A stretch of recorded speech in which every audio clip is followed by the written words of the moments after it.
Today is a day for what? A day for prosperity, a day for connection, a day of metanoia, a day for change, a day for having that encounter with the mentor. Today is a great day. And the first thing you have to do when you read that, how to prosper from scratch, is to focus on the word prosper. I don't know who on my team put that $sign in the middle of the word.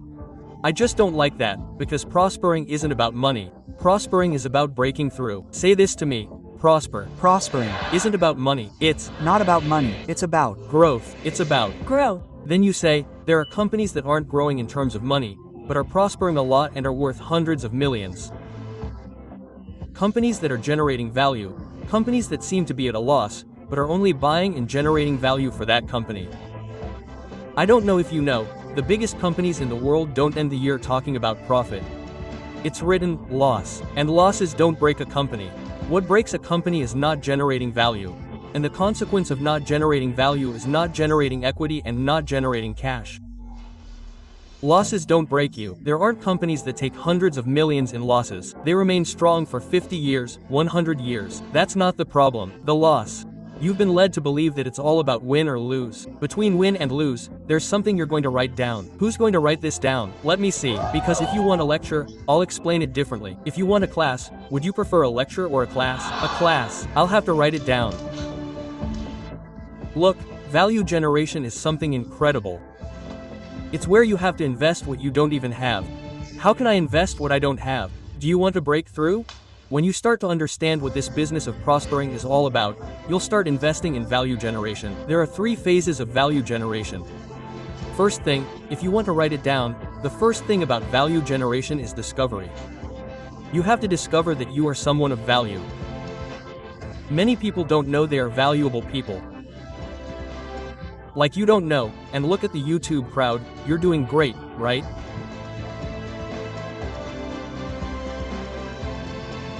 First thing, then, this discovery. You discovered it? You discovered it. What do I do with this discovery?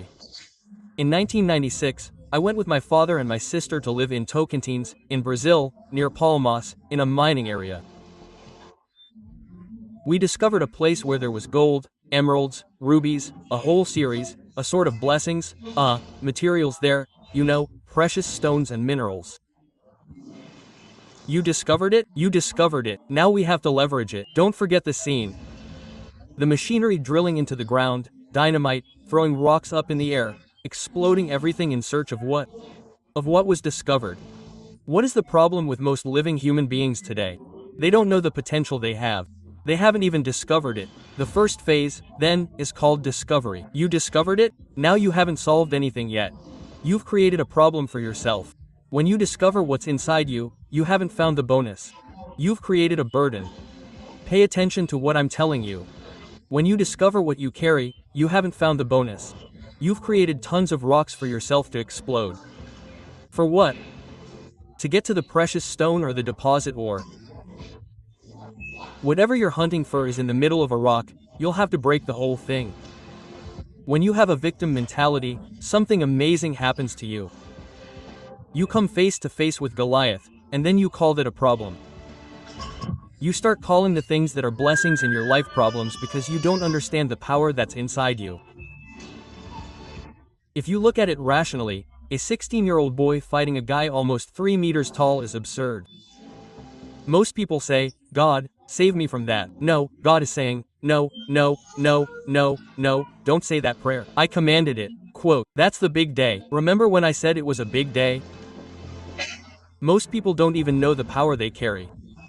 Most people don't even know the value they carry. When they find out, they create the biggest problem of their lives, because they'll have to go through it, they'll have to dig, they'll have to hit the giant over the head with a rock, they'll have to go through it, Pablo.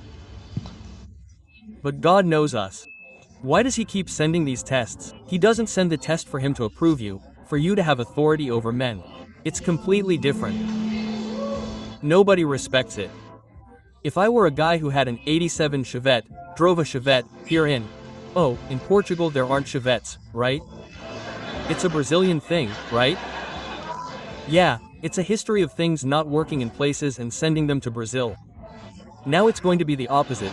but I'm going to say that some things aren't working there and they're going to send them to other nations. Like, people, pay attention to what I'm telling you. This is a word for you to remember. Pay attention. If you set your mind on the fact that value creation is the biggest problem you've ever faced, you'll find pleasure in it, in breaking the rock and placing the piece of stone on the giant's head. Some people think, I can't handle this problem. In reality, someone with a simple heart thinks differently. They think, I can't live without these problems, because it's in adversity, in crisis, that you recognize a weakling. The G of Dias already spoke of this with Solomon. It's in crisis that you recognize a weakling. And I wanted to pause here. I wanted to just get to the point and finish everything off. Wait a minute. This is where nobody prospers. When you see a problem, you call it, oh my God, it's my giant. There's a popular expression, the bigger it is, the harder it falls, the louder the noise, the louder the crash. So, follow that word, break everything. There's something very impressive there. You think you can't handle it, but you'll notice a symptom of what God has called you to do. You'll feel overwhelmed. There's a playful, humorous side to God in looking at a child and saying, I'm going to give you something. One day I went around the house distributing the car to my children. I looked at the Ferrari. This Ferrari is yours. This machinery is yours. This is yours. So, what can we do? After you get your license, you can take it. Then you say, are you kidding? Then one day they started crying. Why are you crying? Did you sell my car? Quote, I said, well, I'm going to continue prospering here. You can redeem this, but I don't need the license. I gave it to you anyway. Quote, but you have to understand this. He's not going to wait for you. We're going to generate wealth with this. But that's how God is. He gives you everything. But if you don't get your license, you won't get it. You won't get it. Keep that in mind. What's the problem? God isn't going to give you something to kill yourself with. God will put it in your heart. That's what I planted. Now you need to know the following. You need the authority to deal with this. Qualification means authority. The Lord has given multitudes to many here, but you're afraid to take the microphone, and the devil thinks it's too good. I haven't forgotten the conversation with Eliab, David's older brother. When David arrived with the lunchbox, he was in Uber Eats at the time. He arrived with the little lunchbox. It says there, a cheese lunchbox. He was taking the cheeses there, the lunchboxes for his brothers. And then he said, there isn't a single man here. Paraphrasing, is there? There isn't a single man here to kill this guy? Quote, because he heard Goliath saying, the God of Israel is destroying the fame of the living God in that valley. And a boy of about 16 years old turns around and says, are you talking about the God of Israel? I don't know if you know, but to do what he did, you need something called holy wrath. Quote, Amen. I don't know if you also know the virtue of a child when he discovers what God has placed in his heart. The great virtue is controlling the fury within, and it's not the fury of an imbecile, it's the fury of the Creator. The wrath of the living God. When the wrath of the living God enters someone, you access it, you say, I will give all the energy I have to this, because this is what he called me to do. First thing, we discover. Did we discover that there is something of value? Second thing, what we have to do is dig. We're going to break everything. We need to go there and discover. There was something after Goliath that was about David. David had something that they tried to hide from him. His own father, right? His own father tried to hide David. The prophet arrives there. Look, there's someone here who will be anointed. He wasn't put on the list. He was the bastard. Bastard. Throw him aside. They tried to hide it in any way, they couldn't. And there's a detail I wanted to draw your attention to. You were deceived in this generation into thinking that what God placed in your heart was a job, a profession, or a company. And God never spoke of that. That's all in your head. Just so you know, God called you like David was called to reign, to govern. And I'll show you. Pay attention. Look at professions. Profession. Either someone gives us that profession, or we frequent an environment where people only have that profession, or we are randomly selected, or the market forces us to have a profession. I think it's so beautiful. Did you dream of being a doctor? Did you? No, you didn't dream. When you were little, someone came along, gave you a toy, or someone kept feeding you. And you think, I became a doctor, I'm a demigod. Thank you to all the doctors. I'm not belittling the profession, but you never were, aren't. and never will be a doctor. You are one until the day you make a small mistake. The medical board will remove you from it. He says, the only thing I am.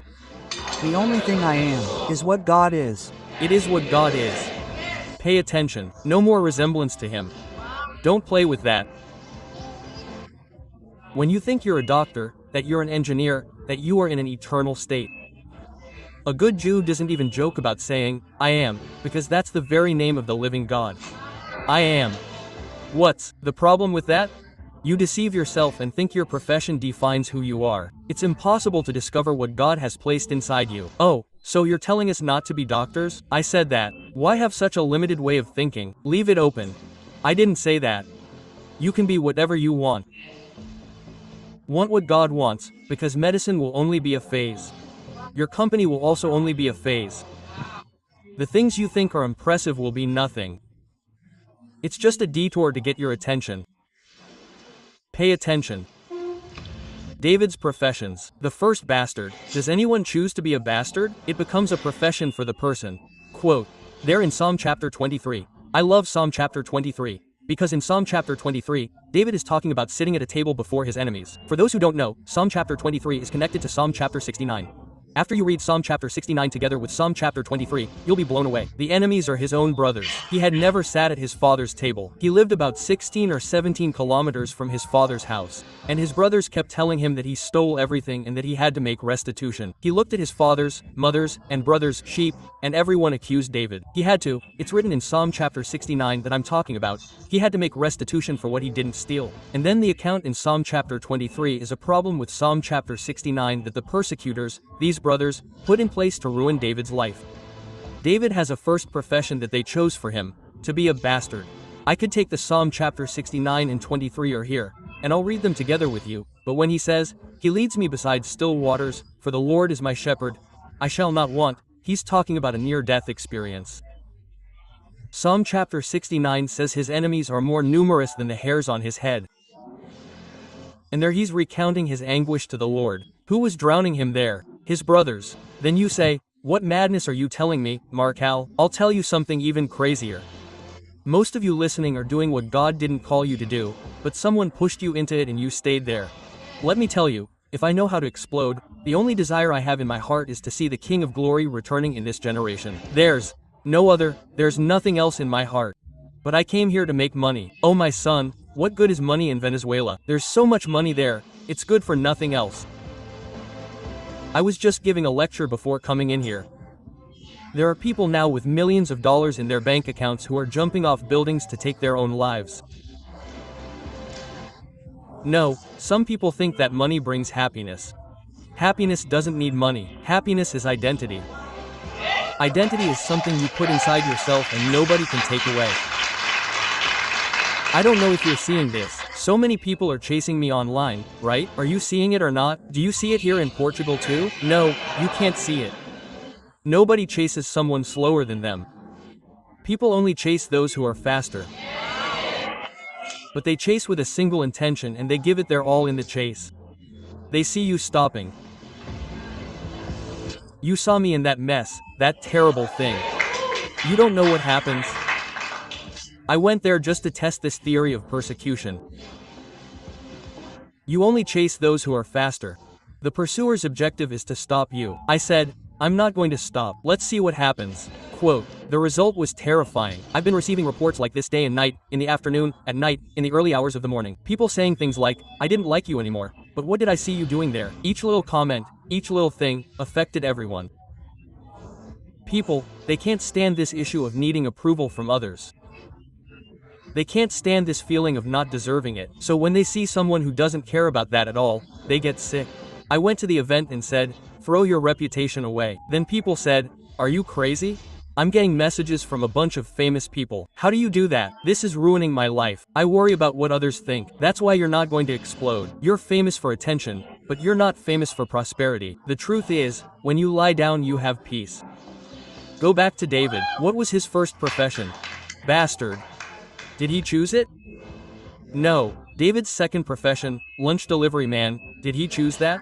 No. Because he was a bastard, he went there, made a professional, and started delivering food to his brothers, which everyone liked.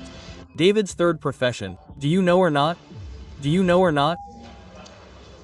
Look, David was a delivery man, first a bastard. Then David was a lunch delivery man. David was Saul's music therapist. David was captain of the army. David was the king's son-in-law. David was king of Israel. God only called David for one thing. Everything that happened until he got there was in his own head.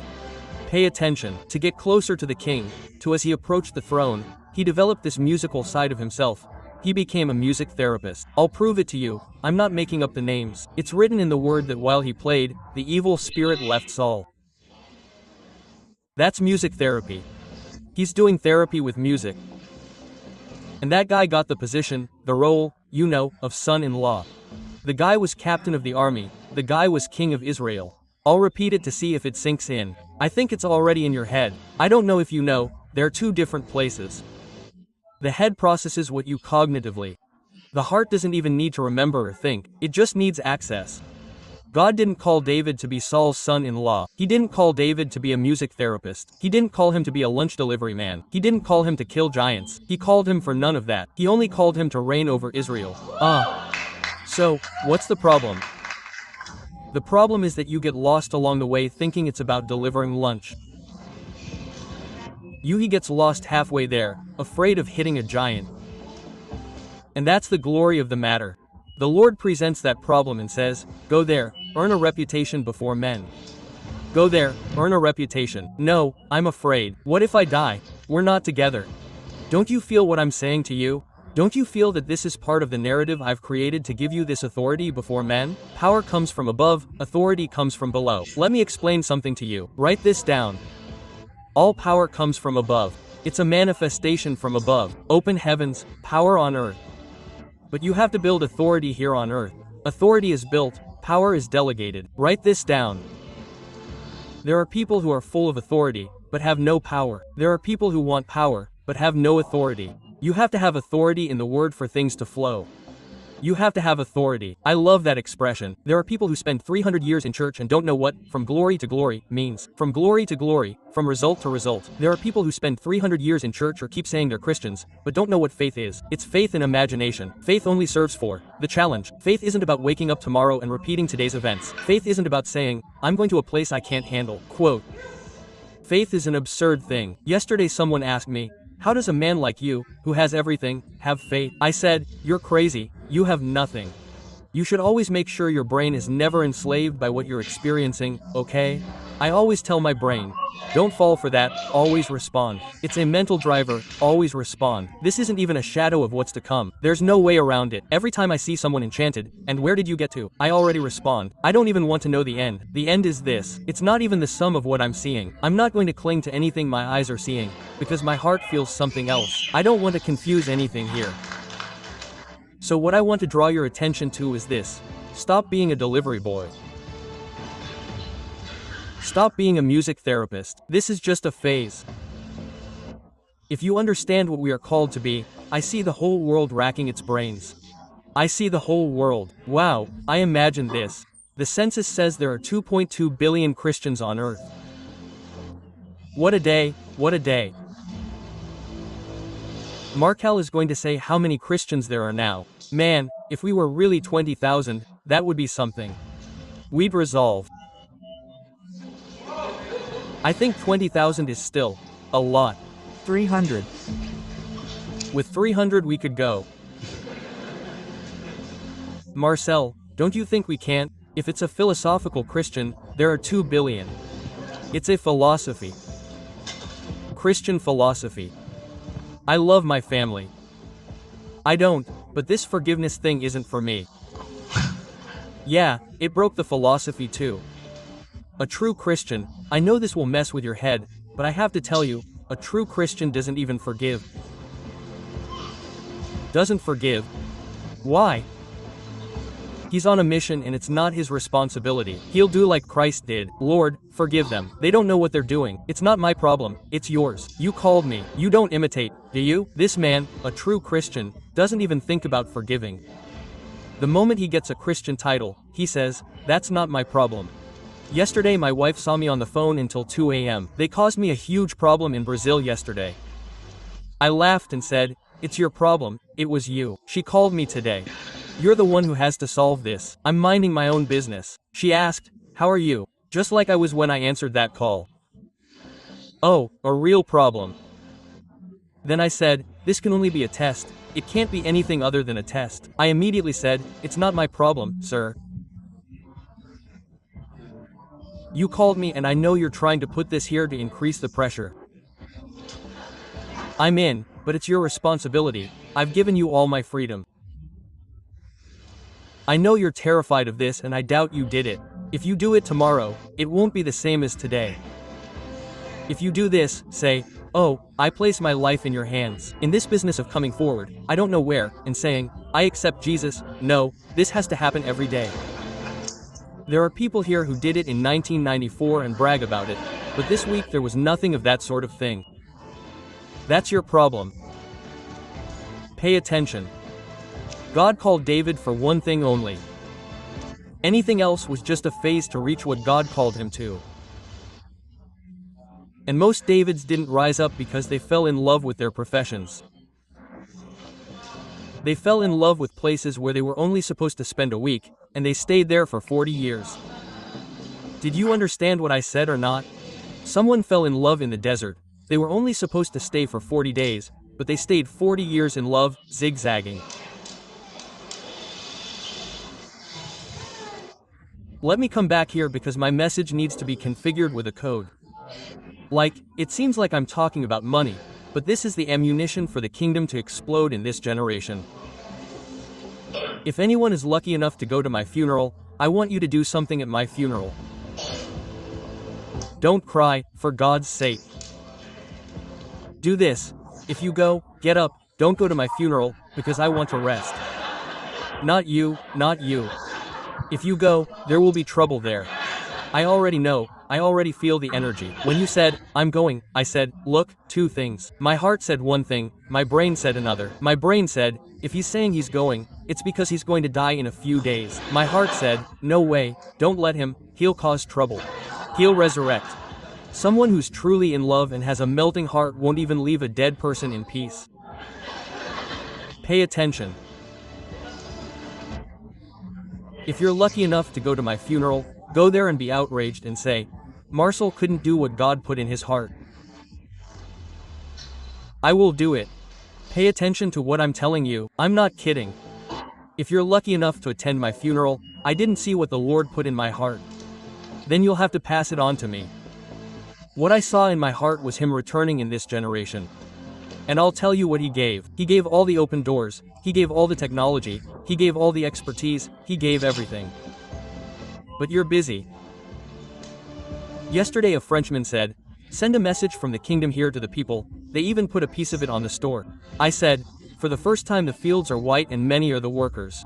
I'm going to finish the message that I didn't say in the video, I'm going to tell you. But they're busy. That's the problem. When Jesus spoke this message, he sent a message for eternity saying, many are the fields white, but few are the workers. When I say many, I mean those who joined at the last minute have already gotten up. If you're lucky enough to be at my funeral, remember, Marçal couldn't make it. I'll have to do it for myself and for him now, because this is the generation. Marçal, I thought you were going to come all the way from another continent to talk about prosperity. For what? For what? Prosperity isn't money, my friend. Prosperity is doing in a generation what they couldn't do in 2,000 years. That's being a prosperous generation. That's being a prosperous generation. It makes me very happy. I've seen people criticizing what I'm doing. Now I want to give you a code. Want to get the code? If nobody criticizes what you're doing, you're nothing and nobody. Something's wrong. What you're doing is wrong, for sure. Not even a devil talks about you at breakfast. I can only imagine. Nobody persecutes you. The devil doesn't even know you exist. What are you doing? Some people say, no, I just want my well-being. I want to watch. Oh, first thing, then I discover that I have value. Second thing, I'm going to dig. After I dig, what do I have to do? Write down the third one, enhance it.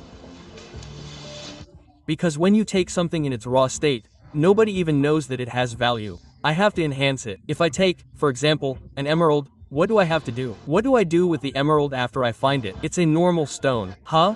Cut it. Cut it. What's the problem? If it's something precious, but nobody sees it, there's only rock around it. You have to solve that. You have to break that rock and find what is precious. When I find the green stone, which is an emerald, what do I need to do? Cut it. Interesting. There are emeralds that haven't been cut and are kept in a vault. I think most of the emeralds in the world have been extracted, but haven't been cut. When is something, a precious stone, cut and polished? Can you answer quickly? When someone gives it a purpose, write this down. The cutting and polishing only happens when a purpose is dedicated to that stone. Why would I cut and polish a stone if I don't have a purpose? That's why most emeralds and precious stones are kept uncut. What is the purpose? I'm going to make a necklace for Carol. So, I just gave this emerald a purpose. I'm going to cut and polish it for that necklace to wear around Carol's neck. No, it won't be a necklace, it will be a pendant. No, it won't be a pendant, it will be an earring. No, no, no, it will be a bracelet. You have to give it a purpose, because when you cut and polish, something of value goes away too. Hello. Everyone who finds the purpose will go into the cutting and polishing process and something of value will go away. Because cutting and polishing is a polishing that will wear down the stone and that will also go away. What do you need to write down? Several valuable things that I believe in, that are within me, and that I think are advantageous for me, will have to go away for me to fulfill my purpose. Maybe in the final stages it will be the diploma. Just seeing the diploma is the diploma. Maybe it will be your city. People, we are in such a fun era. I don't know if you know, this frightening fun. We will be able to move across the earth, to have a nation. Edivaldo, keep this in your heart. There is a nation that will rise up. We are not at war with any nation, but there is one that has been left behind. You are from a people, and we have an alliance with this people who are the center of civilization, Africa. But if I look at all the movements on earth, there is someone who has always been left behind in a never-never land, like, most of those who are here come from there. This land will rise up with a new pressure, with a new art, with a potentiated message to reach the nations.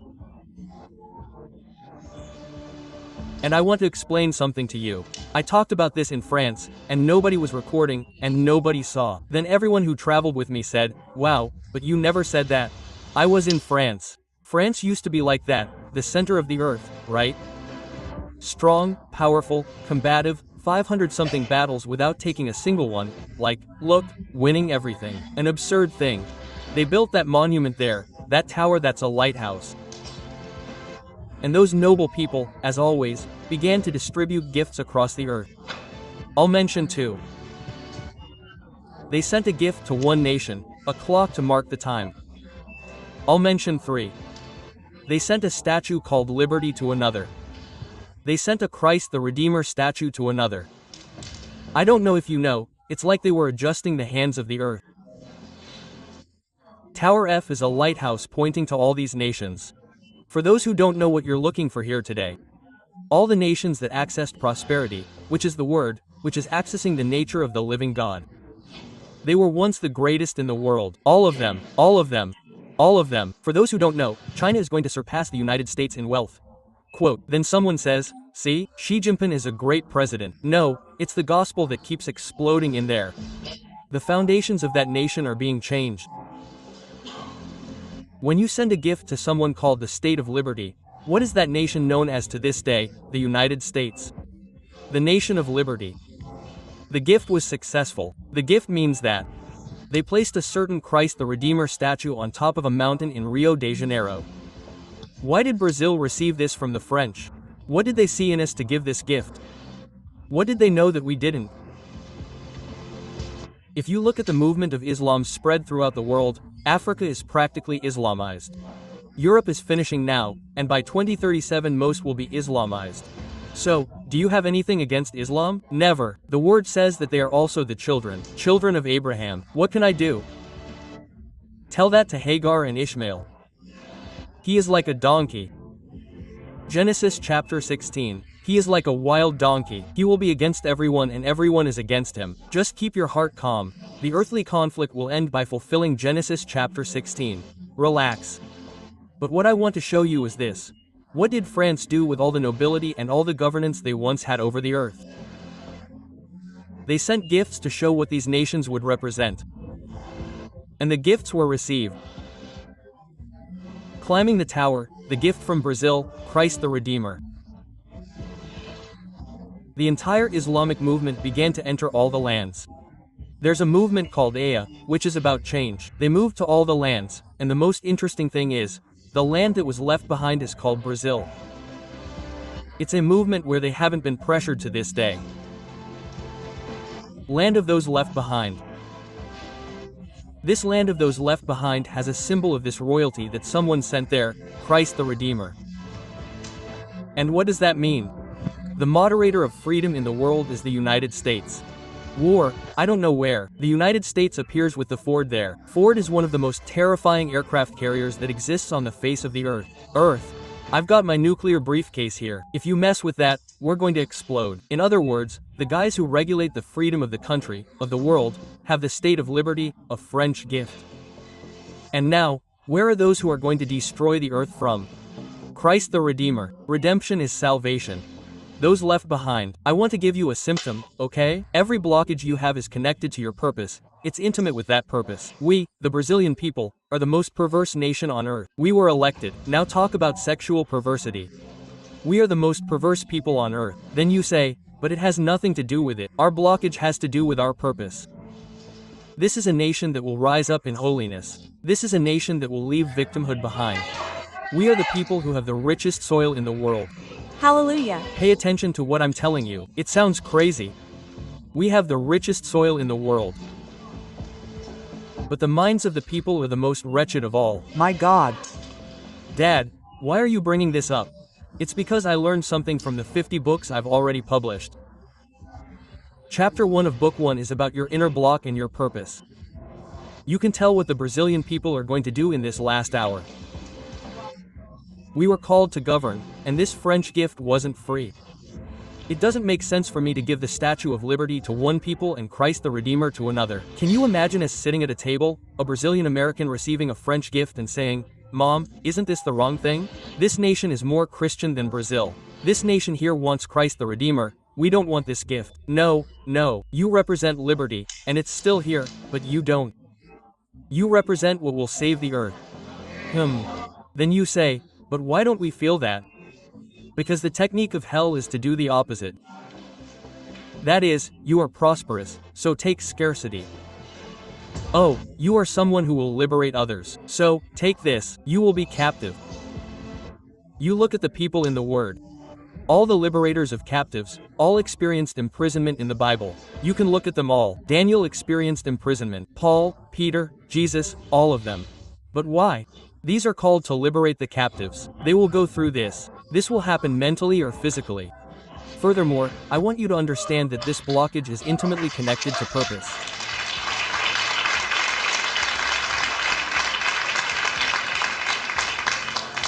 I don't know how to explain to you what I'm doing here. I know I followed my heart to speak the truth. A new time is dawning here. I was talking to Edivaldo. He is a great man of God and he just talked about something that's happening in Nigeria. I just told him, I'm going. I don't know what I'm doing here. I only know that my heart says, go, Thiago Rocha is here. He spoke earlier.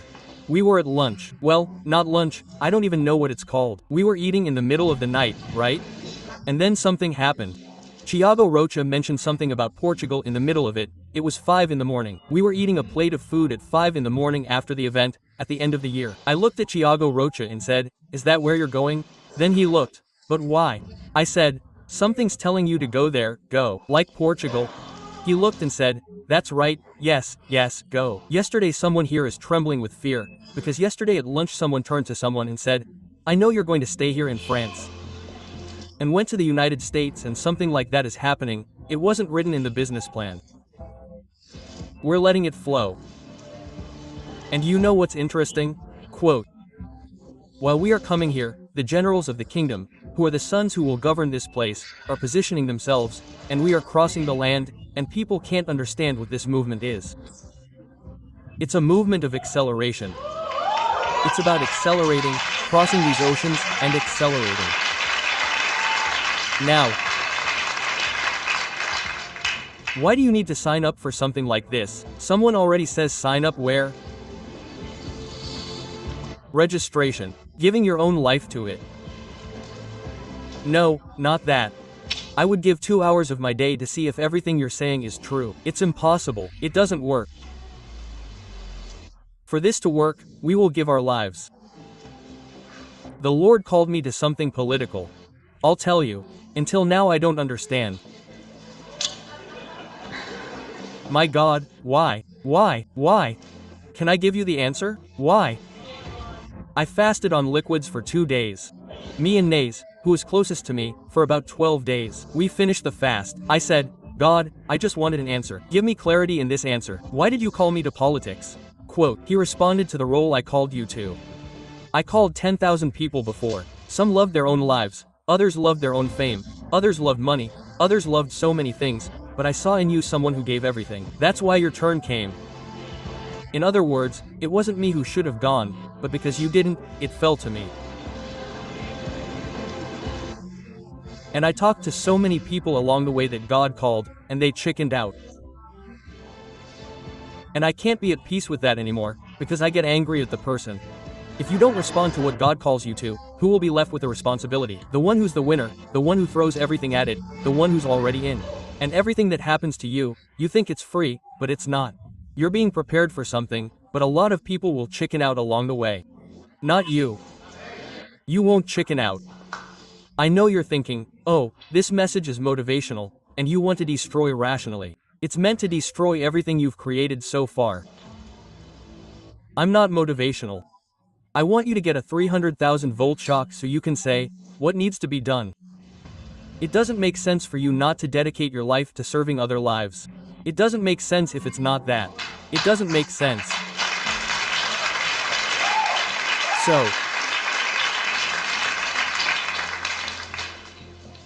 I want to share what's in my heart. Do you want to prosper? Yes or no? Yes. There are 2 ways to prosper. One like Cain and the other like Abel. Right? Those are the 2 ways I saw in the Bible to prosper. Cain goes by the strength of his arm. Cain goes, Abel goes using his heart. Abel once said, let's give what we have best. Cain, no, we're going to change the strength of our arm, the farming. It took me 20 years to understand why God rejected Cain's offering, okay? Sometimes you learn it now in 2 minutes. Cain made an offering. Imagine you, who doesn't even make an offering. Pay attention. He made an offering, but his offering was rational. Abel's was everything, and it wasn't numerically everything he had. Everything is the best. God only wants the best. He doesn't want anything more. There are 80 organs in your human body. God only wants one. The first one. You are being formed now in your mother's womb, so many years ago. The first organ that forms is the heart. That's all he wants. The rest is up to you. Hello? There are more than 900 passages about the heart in the Word. More than 900. And when a person is rationally deceived, they say, I'm not going to follow my heart, because my heart is deceitful. It's actually written that the heart is deceitful. If it has anger, if it has resentment, if it has hatred, if it has bitterness, but if it is completely of the Lord, there is no deceit, because it belongs to the Lord. Hallelujah. If the heart belongs to the Lord, how can you be worried about this? It doesn't belong to Him. Remember I told you it seemed absurd? A true Christian doesn't even forgive, because he doesn't even offend. He will give thanks. Am I still alive? Oh dear, let's go. He will always say to the Lord, Lord, this is your problem. There are some women here who can't have children and they blame God. You don't have to blame God. You have to transfer the responsibility to Him, because the inheritance has to come from Him. You have to say, the Lord told me to be fruitful, multiply, and fill the earth. It's the Lord's responsibility, with all due respect. That's not my problem. I rest in the Lord. Interesting. Several women, after adopting children, they relax, find peace, and have a child. Why? Because you didn't rest in the Lord. Look how interesting. The responsibility is His. He gives the inheritance. That's not your concern. Why is it that sometimes you can't, you become distressed, anxious, and you won't access the enjoyment? That's why you won't have it. Why don't you access wealth? Because you don't trust in the Lord. He is the owner of wealth. Something that shocked me one day, you know what it was? I discovered that God's throne is made of ivory covered in gold. Then someone says, but what does that have to do with anything? Which came first, the earth or the throne of God? Answer that for me. Which comes first, the earth or the throne of God? Answer. The throne. Of course, the throne. Let me ask you a question. Where did he get the gold from? The earth is just a free sample, baby. The earth is just a rehearsal. It's impossible that you're so naive. There are crazy people like that, with the Bible under their arm, thinking it's a ticket to eternity. You have to open it, and inside this Bible it says there's another book that will be opened in Revelation. That book isn't for entering there. No, I kept the book. The book was meant to be shared. I kept it here. There are people who are bibliolaters. What is a bibliolater? They idolize the Bible, but don't use it. I love it when people see me and say, I'm your fan. I say, you're bound in the name of Jesus. Every evil spirit in people who do nothing.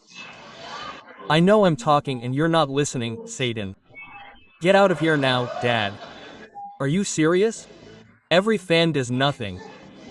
I already did the research. It came back 100% certain, 100% accurate. If someone says, I'm your fan, they say, what did you do about what I told you to do? It's the middle of the night, so they're a baker, that's all it can be.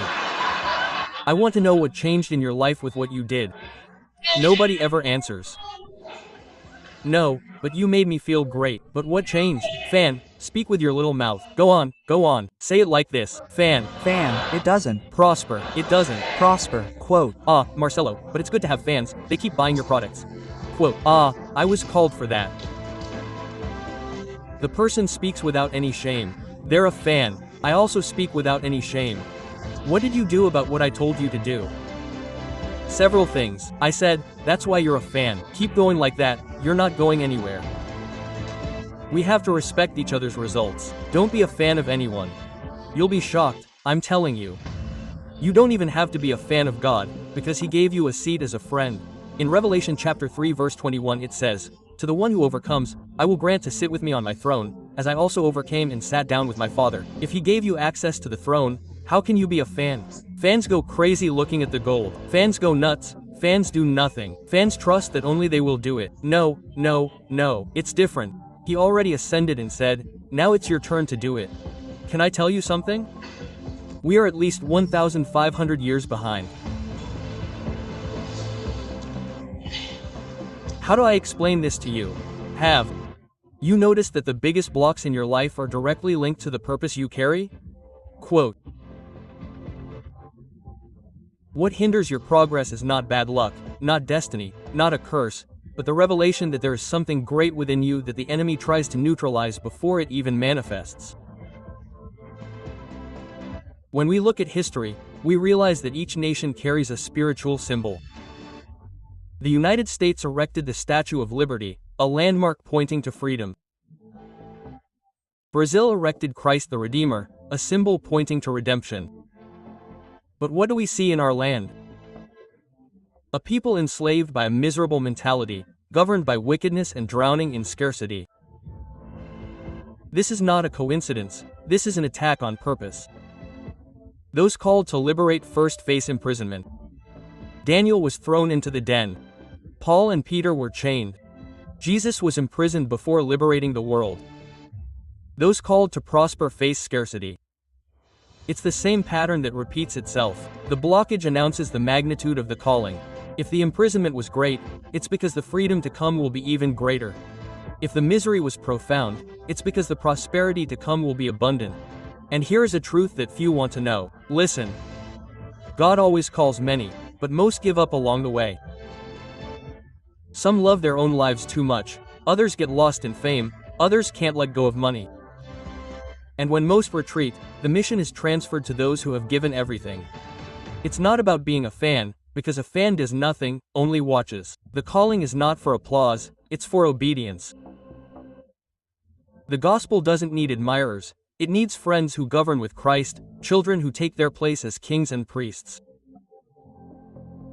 Prosperity also has two paths. The path of Cain, who gave from the strength of his arm, from reason, from pride, and the path of Abel, who gave from the heart of the best, of what he had most valuable. God didn't reject Cain because of the offering itself, but because his offering was empty of heart. God doesn't need everything. He wants the best, he wants the heart. The heart is the first organ to beat in the womb and is mentioned more than 900 times in the Bible. Because everything that prospers is born from it. And here's the point. Poverty is not a lack of money. Poverty is unproductivity. It's not about having or not having, it's about bearing fruit or not. The salary you receive is not fruit, it's just a seed. The fruit is what you multiply with what you received. The law of sowing is clear. One seed can generate 1,000, and 1,000 can generate 1,000,000. Whoever understands this breaks the logic of scarcity and accesses the purpose of prosperity. But many still use the Bible incorrectly, transforming the word of life into a justification for living in mediocrity. How many times does someone cite the story of the rich young man to preach against prosperity, but the issue wasn't wealth, it was a lack of purpose. His wealth had no destination, it carried no purpose. That's why he was tested. When wealth has a purpose, like that of Joseph of Arimathea, it serves God's plan. It was Joseph, a rich man, who gave Jesus' body a dignified tomb. Wealth without purpose becomes accusation. Wealth with purpose fulfills a mission.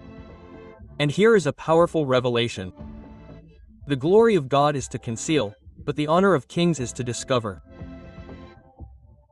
This means that God left hidden codes throughout creation for his children to discover and rule over them. That's why we still know more about space than about our oceans, because we still don't understand the greatness of what God left to be revealed. Every day, new species are discovered, and science continues to advance because everything that exists was designed to be discovered. When you discover who you are, you discover God. And when you discover God, you understand who you are. Prosperity, science, innovation, wealth, all of this is part of the same calling, to rule the earth as children.